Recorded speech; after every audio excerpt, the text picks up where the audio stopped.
بصیرت چھن جائے تو اتنا نقصان نہیں ہوتا جتنا بصیرت چھن جانے سے ہوتا ہے. بے شک بے شک. کیونکہ ان آنکھوں کے ہوتے ہوئے بھی اگر بصیرت نہ ہو، بصیرت کی آنکھیں نہ ہوں، تو پھر انسان کہلانے کا حقدار نہیں رہتا ہے.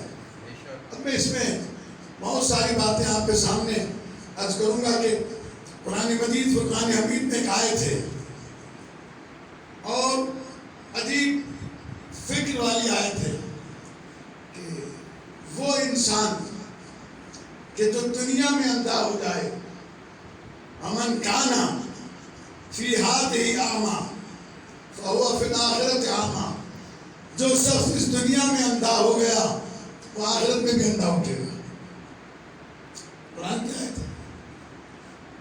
حضرت آیت اللہ عثمان سید محسن الحکیم علی اللہ مقامہ جب پہلی مرتبہ حج کرنے کے لیے تشریف لے گئے تو مفتی بن باز جو سعودی عرب کے مفتی اعظم تھے، آنکھوں سے نابینا تھے، ان کی ملاقات آیت اللہ سے کرائی گئی.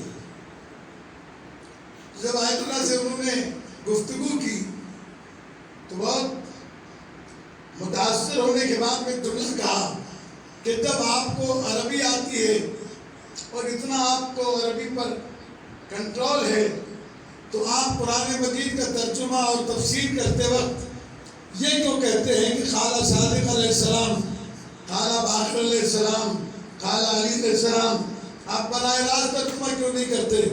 تو آپ نے فرمایا کہ اگر میں براہ راست ترجمہ کروں اور یہ قال باقر صادق قال النبی صلی اللہ علیہ وآلہ وسلم نہ کہوں تو قرآن مجید کی آیت کے روشنی میں آپ دنیا میں بھی اندھے ہیں اور آخرت میں بھی اندھے اٹھائے جائیں گے.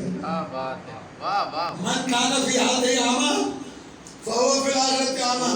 آقا نے یہ آیت جب پڑھی تو انہوں نے فوراً کہا کہ اس کا یہ مطلب نہیں ہے، اس کا یہ مطلب ہے کہ جو دنیا میں گمراہ رہ گیا وہ آخرت میں بھی گمراہ اٹھے گا.